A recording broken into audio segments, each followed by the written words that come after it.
Okay, Acts chapter 18, verses 1 through 28. That's the goal. Let's say that. And really, I mean, the majority of what's going on in this chapter is the same thing that we've kind of talked about for the last, several months. Because it is Paul going into a place, sharing the gospel, and then kind of dealing with the fallout between the Jews and the Greeks, and seeing where that all comes from, then planting a church, and then going to the next place. The interesting thing here is there's a couple interesting things. There's some characters that we meet that we're going to see throughout the rest of the New Testament, but there's also a situation here where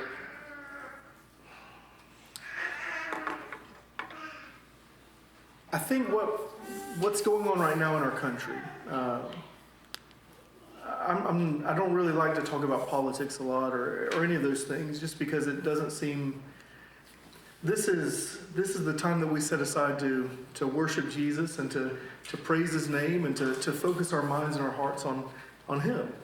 And so I'm really funny about sharing that with anything else, with any political situation, with any. I don't even really like the holiday stuff. I'll be honest with you. I just like to take this time and make it all about Jesus.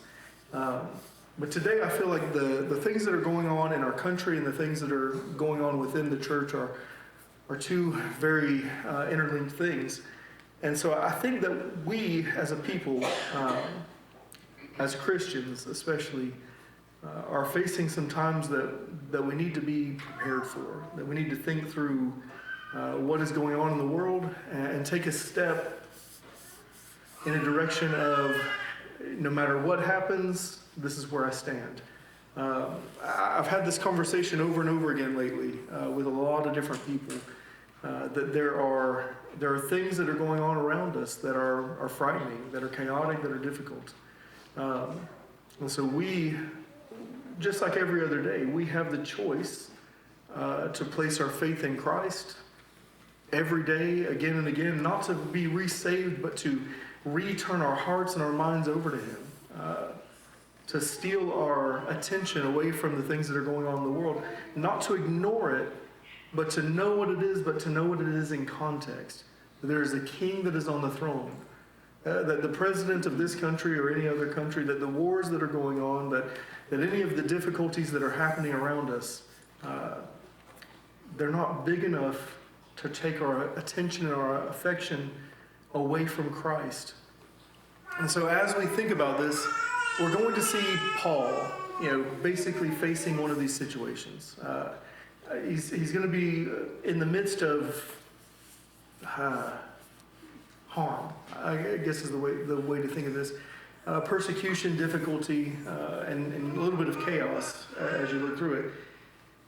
And it's interesting that as we read through this, we see God literally coming to Paul, speaking to Paul, and saying, "Don't be afraid." So much of what we do in our lives is based on fear. It's based on what will happen. I've shared with you guys years ago that I felt really like I was called, like God was putting it on my heart and directing me to go to Jacksonville when we lived in another place and plant a church. And I had it all mapped up in my brain. I had the like pages and pages of notes about what I thought I was going to do, how it was going to look, where, the starting point, everything. And then we actually moved to Jacksonville. It wasn't even to do that. It was a different circumstance. And we got there. I started getting involved with the association, the church planting people, and all of those things. And then this thought crept in. What if you fail in front of your family? What if now you'd be in Jacksonville? It's not just out somewhere away, that you would be literally where everyone you know, everyone you grew up with, everyone that's you're close to and your family and all that would see exactly what happens. And it got inside my head, and I was like, I can't do this. I can't do it. I'm not going to.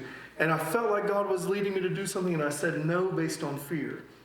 And I regret that decision every single day of my life. Now, I don't feel like God is holding it against me or, caused anything or whatever.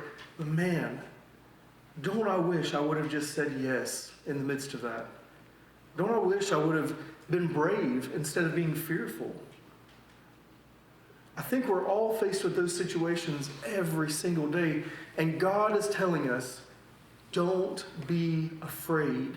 Don't let fear drive how you react to every circumstance and situation that you're going to encounter.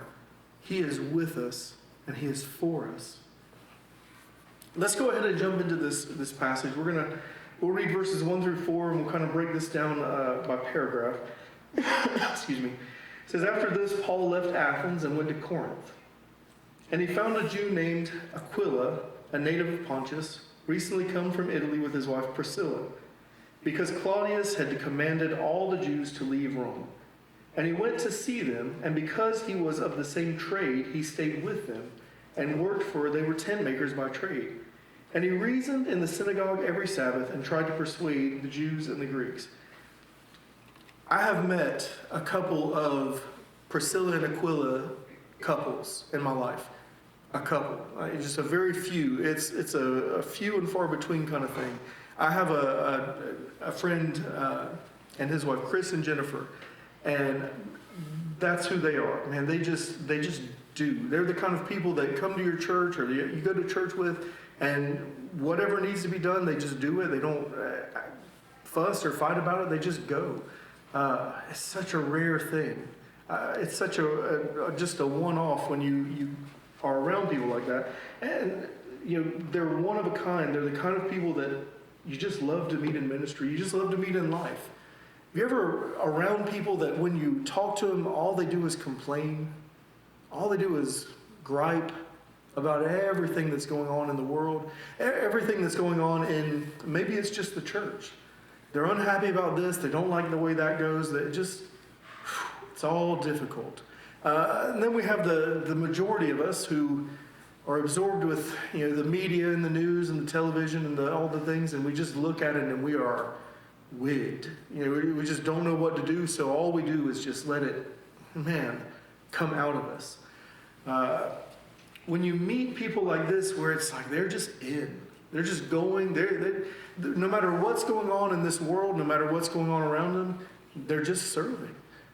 It's such a different experience. I have literally spent time in my life praying that I could be this kind of person.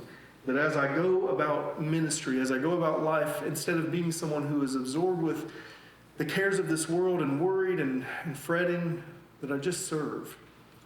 That's a hard thing to do. They were self-supporting, they were eager, they were committed. It's an incredible timing that worked out for Paul and Aquila and Priscilla to actually be in the same place at the same time. As you read through the book of Acts, you see that over and over and over again. Me and Natalie were talking about this, I think I told you guys a few weeks ago, that I was like, man, isn't it wild to just look at this and see these people were in this place at this time, and it's just the right person at the right moment. Like Lydia, you have this God-fearing woman. She's the head of her household.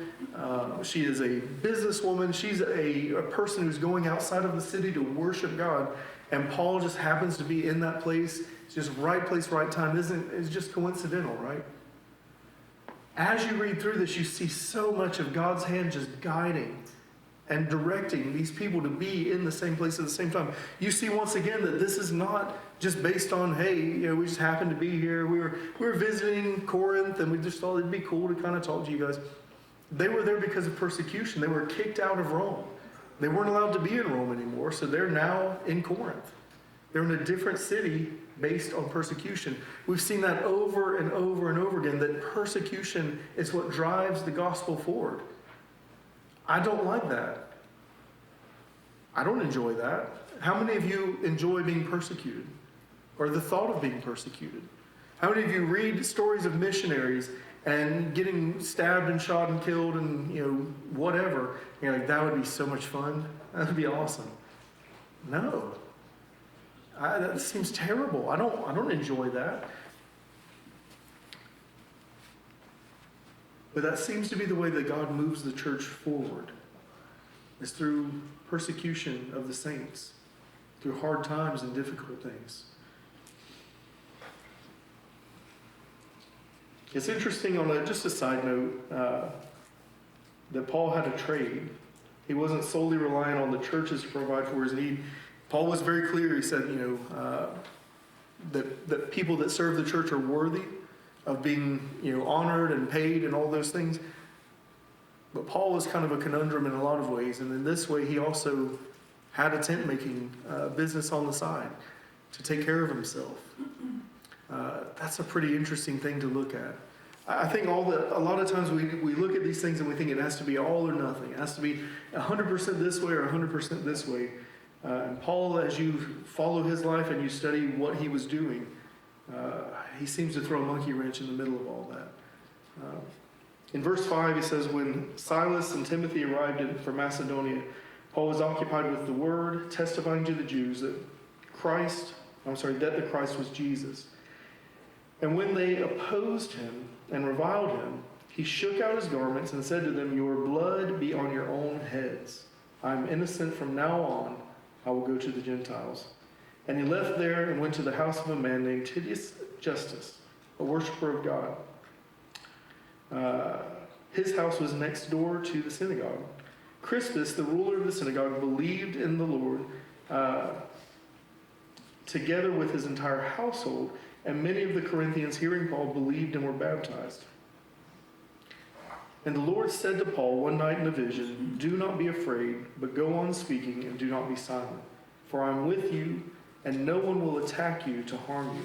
For I have many in the city who are my people. And he stayed 1 year and 6 months teaching the word of God among them. So you have this several interesting things that are kind of popping, boom, boom, boom. First thing, Paul is going to the synagogue, to the Jews. He's reasoning with them, and they are not too happy about it. So what does he say? Well, guys, come on.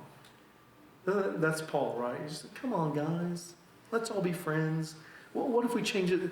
No, Paul's like, hey, your blood on your own head. He shakes out his... Can you imagine? I mean, I just can't imagine having this actually happen. But you get in an argument or someone's trying to talk to you or something, and they're at your house, and they go to your door, and they say, your blood's on your own hand. They shake out their coat, and they kick off the dust of their feet, and they just go. That seems like a dramatic thing.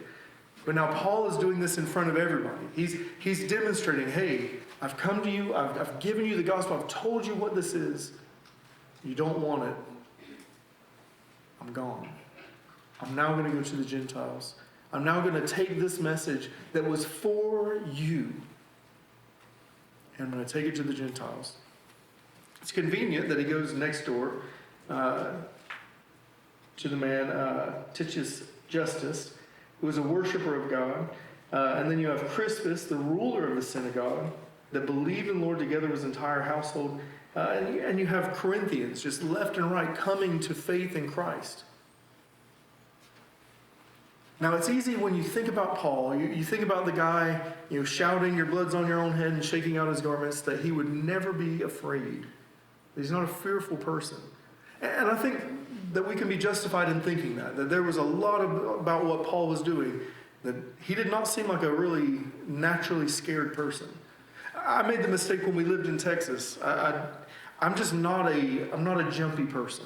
I grew up working in a junkyard. I grew up getting cussed out by crackheads. I grew up with a pile of cash and a 38 down in the bottom drawer, buying cars in the worst part of town you could imagine when I was too young to drive. Like, that was just, I was used to that. I grew up going to the junkyard at 3 o'clock in the morning whenever the alarm was going off, and having to climb through the window into the warehouse and work my way into the office where the alarm was going off to go and disable the alarm so I could let my stepfather in.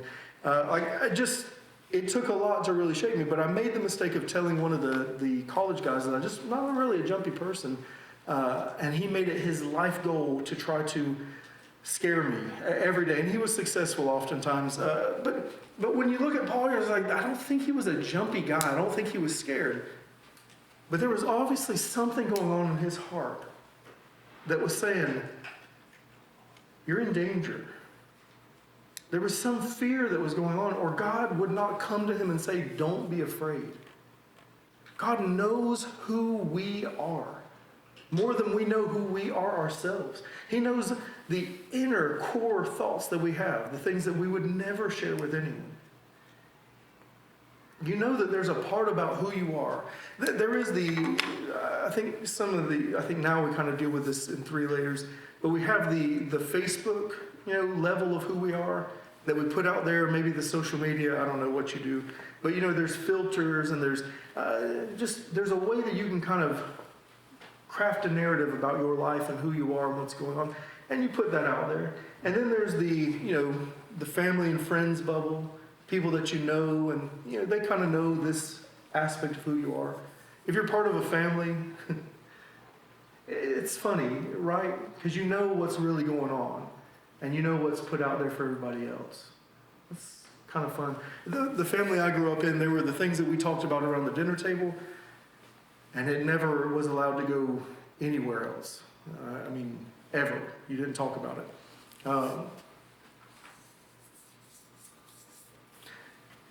And then there's the part of you that you know. The part of you that you don't want anybody else to know what's going on. Even your family, even people that are very close to you, you keep that kind of locked up. And that's usually where your fears are. And I'm not talking about the fear of like, hey, I'm scared of spiders, or I'll deal with a spider way faster than a roach. I hate roaches. They're icky. I'll pick a spider up and fling him outside and be like, go eat the bugs. It's cool. A roach, I'm getting the vacuum cleaner and I'm like standing afar. I don't want to mess with it. But I'm talking about what if I don't measure up? What if I can't do it? There are the fears and the doubts and the difficulties that are inside of us that we don't like to share with anybody. Apparently, Paul was dealing with fear. There were people that were literally wanting to kill him. And he had experienced that already several times where they had not just been wanting to, but they had taken action and left him for dead. And so when God is coming to him and saying, hey, don't be afraid, isn't it amazing to think that there is a God that has created the universe and sustains all things, and that he knows who you are, and he knows that you need that? That you need a peace be still. That was, I don't know what accent that was. but he knows how we are and how we feel, and he wants to bring us comfort.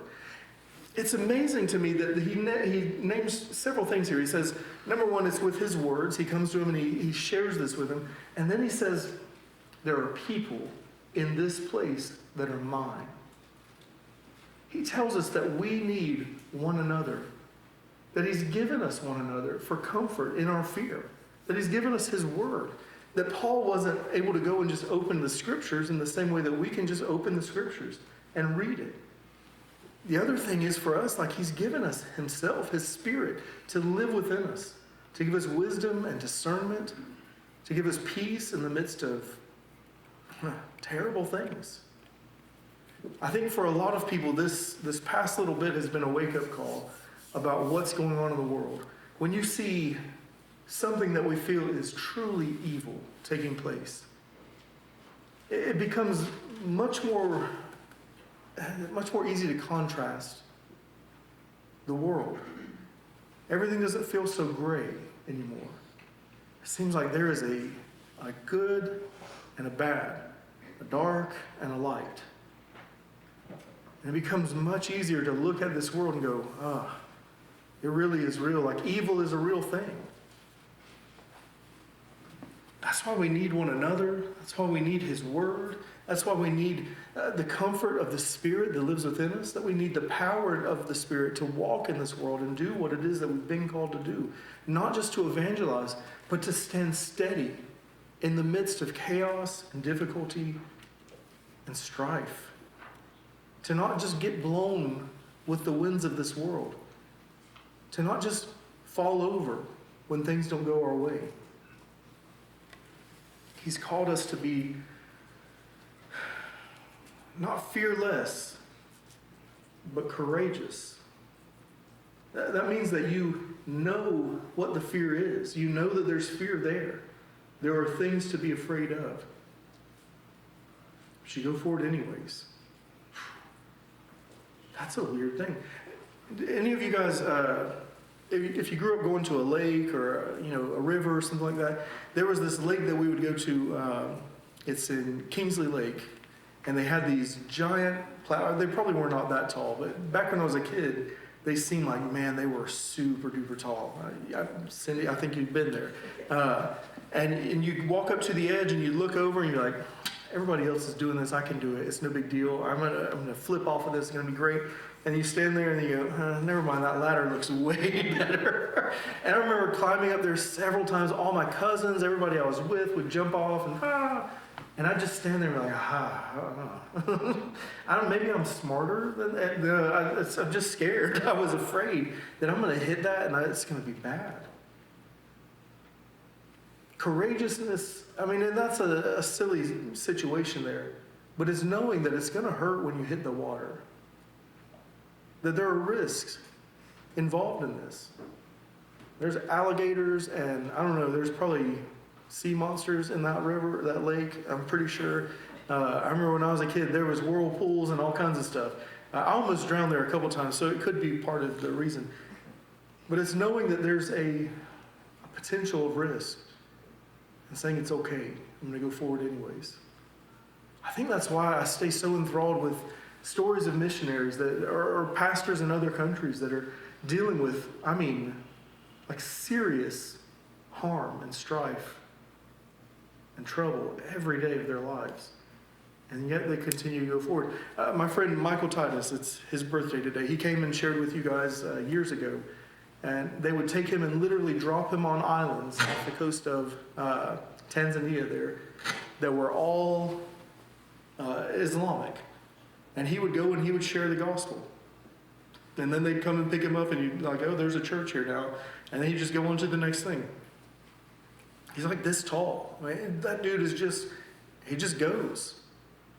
That's bold, courageous, fearless action. That's knowing that God is with you no matter what is going on. Paul is being encouraged in this moment. Go forward like that. Don't you wish that God would come to you like, hey, nobody's going to hurt you. Just keep going. I think sometimes he says, hey, you might get hurt. You might not make it out of this. He asks us over and over again if he's worthy. I hope our answer is always yes. Says he stayed a year and 6 months. 18 months being afraid, 18 months of knowing that there's difficulty, and he continues to go forward. The main idea with this is that God cares for us. He never forsakes us. He's always with us. It's also interesting to me that the way that Paul is given comfort by God is say that there's many others in this city that are of God. They're his people. When we need comfort, when we need courage, sometimes we have to be vulnerable with others around us. Say, look, I'm struggling with this. Can you pray for me? Can you pray with me? Can you go with me? Cultivate those relationships in your life. Find those people that you can share like that. It may only be a handful. It may only be less than that. But find those people. Verse 12 it says, but when Gallio was proconsul of Achaia, the Jews made a united attack on Paul and brought him before the tribunal, saying, this man is persuading people to worship God contrary to the law. But when Paul was about to open his mouth, Gallio said to the Jews, if it were a matter of wrongdoing or vicious crime, O Jews, I would have reason to accept your complaint.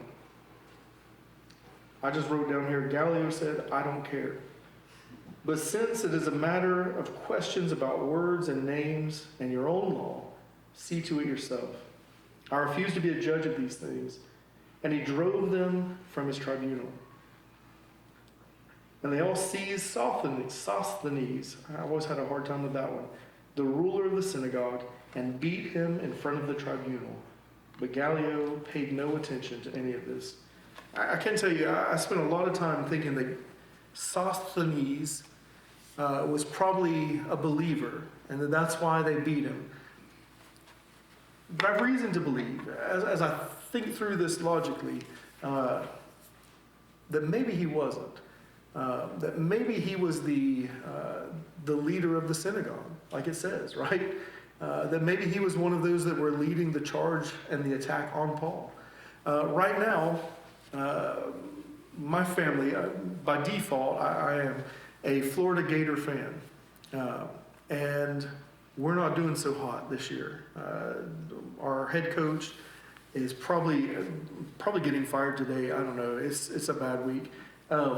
But there's this thing that happens when you are a fan of something, like when your team isn't doing well. What do you do? Typically, some of our players maybe aren't doing that good, or this thing's not working, or whatever. But who do you want fired? I want that head coach gone. We need a new head coach. That's going to fix all the problems. We lived in Tennessee for 4 years. I think they had 3 new head coaches. We kind of know that syndrome that happens in our head. If a business isn't working so good, we need to get rid of that head coach, that boss, that person. That's going to fix all the stuff. In college football in the South, it's really serious. I would not want to be Billy Napier in Gainesville right now. I can't imagine going shopping for groceries is a comfortable experience. So I think probably what happened is that Sosthenes wasn't able to get the job done. And so the people that were, kind of on his team, they beat him up over it. It's interesting if you think about it in that way, if your read goes that direction, you have this situation where Paul is in a dangerous position. He's presenting the gospel. He's presenting something that these Jewish people do not like. He's there for 18 months proclaiming this, preaching it. It says now they've got a new proconsul. They've got somebody else they think they can go to and get to be on their side. So the Jews go to this new proconsul, and they now Paul's in a little bit of a pickle because it's somebody that he doesn't have a I know this guy's going to protect me situation with. And it says before he could even open his mouth, the Gallio's like, I don't care. Get out of here. I don't care about this. Go away. Even in this indifference that Paul is being protected by God. And that the one that is bringing the charges against him is the one that gets beat up, is the one that gets hurt. That God is still protecting Paul, and that those are seeking his harm, that are using and are typically the ones using violence. That they're the ones that end up getting harmed. It's interesting to me that we see this over and over and over again. That as these new cities that Paul is going into, and you deal with the Jewish population that's there, they don't typically appeal to God. They appeal to the government. Just like with Jesus, they didn't appeal to God and just pray and say, hey, God, you take care of this guy. But they took it upon themselves. They went to the government to try to use the levers that they knew, violence, to become the thing that would be their ally. In the midst of chaos, God is the one that is in control. In the midst of difficulty and struggle and strife, pain, ultimately, what we see here over and over again is that God is in control. That no matter how much power there seems to be behind one side or another, that there is no power given that God is under or subject to. That there's nothing that says no to him or stays his hand or says, what have you done? That he is ultimate and above all things. There are so many situations in our lives each day. There's so many things going on in our country. There are so many things that go on with jobs and finances and health and all of these things that cause us to have fear, that cause us to lose faith. But if we could just simply remember that there is something that is above every rule in this world, There's something that is more. There's someone I enjoy listening to says, the truest, realest thing. When I was a kid, and I used to think about, I wasn't a Christian, I didn't go to church, but I had some experience with church and understanding a little bit about who God was. And I remember thinking, just having this weird thought that there was the visible world that we see, right? There's the things that are around us, where there's hard times, And then there's the real world. There's something that's beyond this physical world here. There's something, I don't know how to explain it or how to think about it exactly, because we're not told. But I just know that there is a being, a God, that is in control of all things. And that no matter how we see this world or what government is in charge or how powerful they seem or the wars that happen, that there's nothing, there's not a sparrow that falls out of the sky, there's not a hair that falls off of our head that he doesn't know about and care about. That's the thing, we don't have an indifferent God that lives within a different realm that is far away from us. He is right here with us. And he loves us and wants us to be in communion with him. Not just in communion, but in fellowship. Right? They're connected with him every day in every way. As we walk through this passage and we see this over and over again, it's not that Paul is just there to give everybody the right words to say or every reaction is always right. I don't know if it was right for him to shake out his clothes and be mad and all that stuff. That's kind of what Moses got in trouble for back in the Exodus, right? Smacking the rock instead of just tapping it. And God seems to really care about those things. But in every way, Paul was dependent on God. He was following him. He was putting his trust in him even when things were terribly difficult, chaotic, terrifying. In verse 18, it says, after this, Paul stayed many days longer, and then took leave of the brothers and set sail for Syria, and with him Priscilla and Aquila. At Centuria, I don't know if that's the right way I'm going to say that, said he had cut his hair, for he was under a vow. And they came to Ephesus, and he left them there. But he himself went into the synagogue and reasoned with the Jews. When they asked him to stay for a longer period, he declined. But on taking leave of them said, I will return to you if God wills. And he set sail for Ephesus. There's a couple interesting things as you read this. We see Priscilla and Aquila traveling with Paul. They're willing to just go. That's a weird thing. I lived in Tennessee for 4 years, and I was really, really close with a lot of the other youth pastors and pastors. I served on the executive board and some youth pastor committees, and I became really close friends with a lot of those guys. And every now and then, as a pastor, you get calls about, hey, this church or that church needs a pastor, needs a youth pastor, needs this, needs that. Do you know anybody? They're always asking, like, are you interested? Like, nah. Like, do you know anybody? I'm like, hey, I'll make some calls. And so I'd call around and I'd ask some different people, like, no, I'm just going to stay here. I'm here, I'm in there, And what I noticed is that in that time, all of those guys would just go from one church to another church in the same little area. They just stayed where they were because that's where they were comfortable, that's where they knew. And there's nothing wrong with that necessarily. But when we see people like Priscilla and Aquila, they just go. Wherever God is leading them, wherever God can use them, they just go. I'm not saying that that's a more noble thing or anything like that, I promise. I'm saying that we should all be willing to do what God calls us to do at a moment's notice. I can give you a testimony of not being willing to do it, of saying no when God said yes, of being afraid of the consequences of following.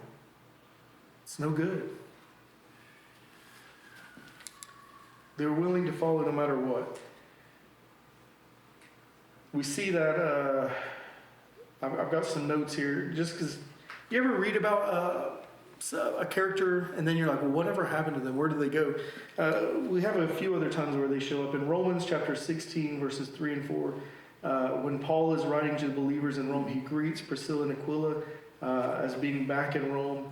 He calls them as fellow workers in Christ, and notes that they had risked their own lives for him, and that the church meets in their house. In 1 Corinthians chapter 16, verse 19, when Paul writes from Ephesus, he sends greetings to Priscilla and Aquila, and again notes that the church meets in their home. So that's in two different places, Rome and Corinth.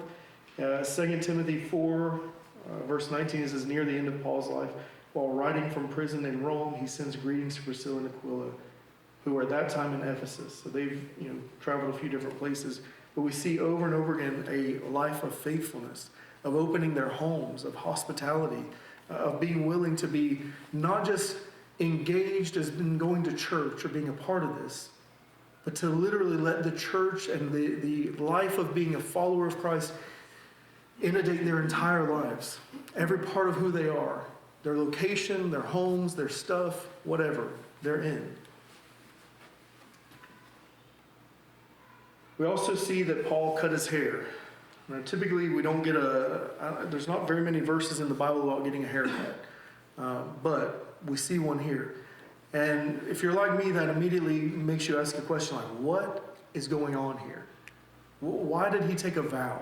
And what does that mean? What is that about? Because if you go back to the Old Testament, there were things that were like you have a vow and you do these certain things to try to please God or get his attention on things. We see some good vows, and then we see some bad ones. I'm trying to think of the man who made the vow. He said, hey, if you'll let us be victorious in this battle, I will sacrifice the first thing that comes out of my home whenever I get home. And they're victorious, and then the first thing that comes out of his home is what?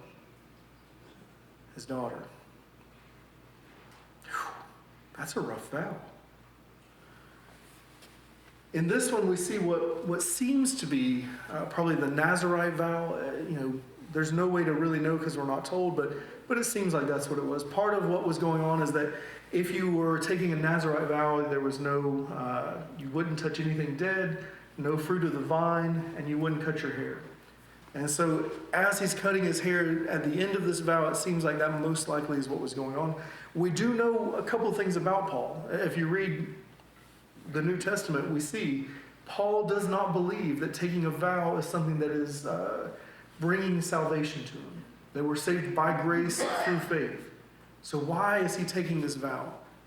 He's taking this vow to demonstrate devotion. He's taking this vow to demonstrate to God that he loves him and that he trusts him. It's the same way that we would do when we fast. We don't fast in order to, God's going to be more happy with me now and he's going to give me what I want because I'm giving him extra devotion. That's not how it works. We fast because we're demonstrating to God that I need you more than I need food. I need you and your presence. I need you to guide me more than I need my next meal. That's that same kind of thing that I'm willing to forego things that are seen as a good thing in this world. I'm willing to lay down part of my life to demonstrate your goodness, to show my love and my devotion for you. It doesn't bring salvation. It's a way of showing devotion.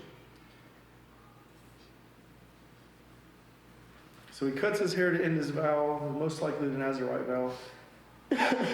In verse 22, he says, when he had landed at Caesarea, he went up and greeted the church and then went down to Antioch. After spending some time there, he departed and went from one place to the next through the region of Galatia and Phrygia. I always say that wrong. Strengthening all the disciples. It says, now a Jew named Apollos, a native of Alexandria, came to Ephesus. He was an eloquent man, competent in the scriptures. He had been instructed in the way of the Lord. And being fervent in spirit, he spoke and taught accurately the things concerning Jesus. though he knew only the baptism of John. He began to speak boldly in the synagogue, but when Priscilla and Aquila heard him, they took him aside and explained to him the way of God more accurately. And when he wished to cross to Achaia, the brothers encouraged him and wrote to the disciples to welcome him. When he arrived, he greatly helped those who through grace had believed, for he powerfully refuted the Jews in public, showing by scriptures that Christ was Jesus. There's an interesting thing that's happening here. So it's easy to forget what's going on in the world at this specific time. So you have people that are spread out all over, and some of them have heard parts about who Jesus is, and they believe that. Some of them have heard what John said. Some of them have heard what Paul is saying. And there's just this big kind of foaming brew of beliefs and thoughts and understandings about what's going on. And here we have someone that, though he is a very eloquent man, and he's read in the scriptures, he knows what the scriptures say, he doesn't have the complete understanding of who Christ was, what Christ had done. Most likely, as you read this, the thing to understand is that he knew that Jesus was the Messiah. He understood that part. But as far as the resurrection, he didn't know about that. As far as his baptism, it was only the baptism of John, which was a baptism of repentance. He didn't have the full picture. And so Priscilla and Aquila, as they're in there, they could have stood up and be like, you're a false prophet, and you're saying the wrong thing, and you're doing it all wrong, and we know what it is, and you don't. Have you ever been tempted to do something like that? I have. I know the truth, and you're wrong. It's interesting that as you read this, though, they demonstrate grace in that they take him aside, they share with him the true gospel, who Christ is and what he did, the resurrection, the day of Pentecost. Imagine never knowing about the day of Pentecost, the coming of the Holy Spirit. So you see grace from a Priscilla and Aquila in the way that they go to him, but then you also see grace in the way that he accepts it. That he doesn't refute what they're saying. That he doesn't say, no, I've got it all right and y'all are all stupid and I already know what it is. You see, every time Paul goes to the Jews, there's a few people that kind of peel off and they believe. But most of them are like, no, you're stupid and we hate this and we're going to kill you. Right? Isn't it interesting to see someone in this moment where there is the potential for conflict, for grace to be shown on both sides of this? And what comes away from it?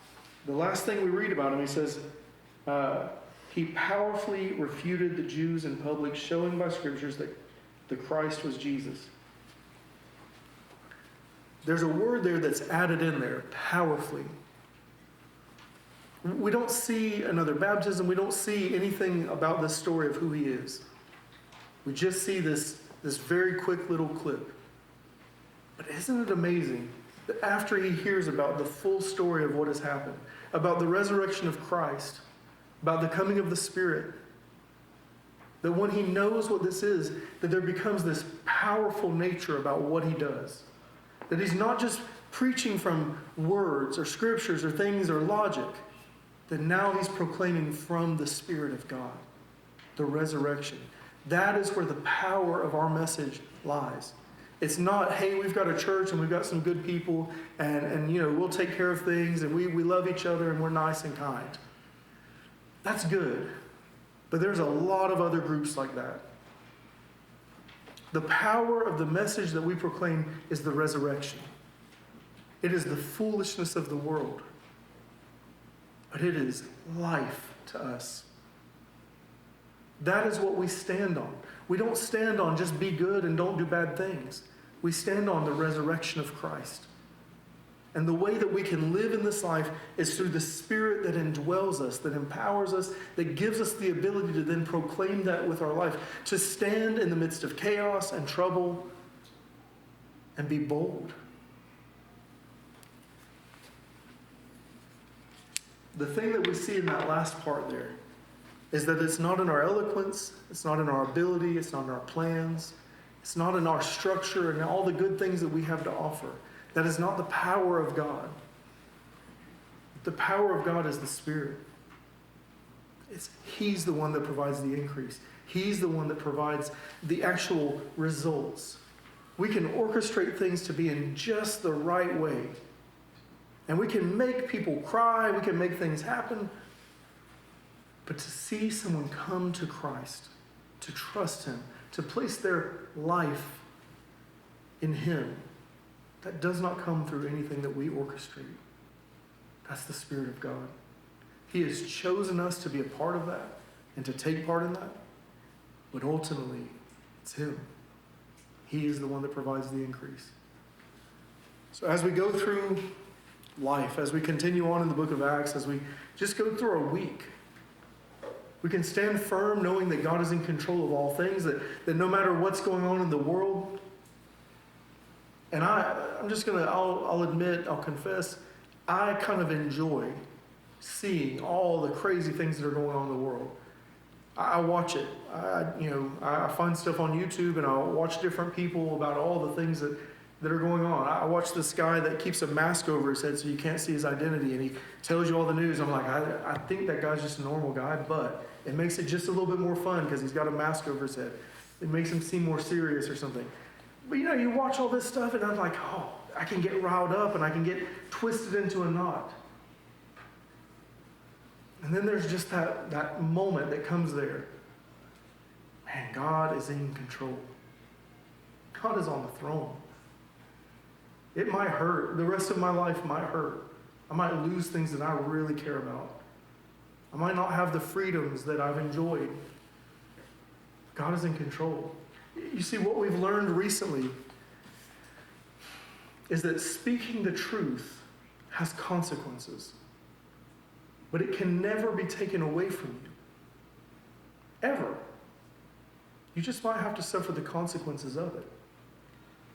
You have to choose whether or not the truth is worthy of those consequences. You have to choose whether or not the gospel, standing on the truth of who God is worthy of the consequences that it may cost you. There's no president, there's no senator or congressman, there's no king, there's no anything that will ever protect you from that. And I don't believe there's going backwards either. I think we're going to deal with things that are going to get worse and worse. But that's why we've been given to one another. That's why God tells us He has people that are His. We can trust one another. We can walk through all of these things with one another. And also we have the Spirit of God that literally resides in us and empowers us to face all of these things that we face each day. So let's trust in Him. Let's demonstrate to a watching world that we're not caught up in the same chaos that they are. That we know that there's something real and true and big behind all of this stuff that we get shown every day. Don't allow it to create this rage within you. Don't allow it to even create this longing in you for how it used to be, the good old days. I promise you, the good old days probably were not as good as you thought they were. Look forward to the day when you will stand before Christ and see Him face to face. Let that be your hope above everything else. Trust Him and follow Him. Let's pray.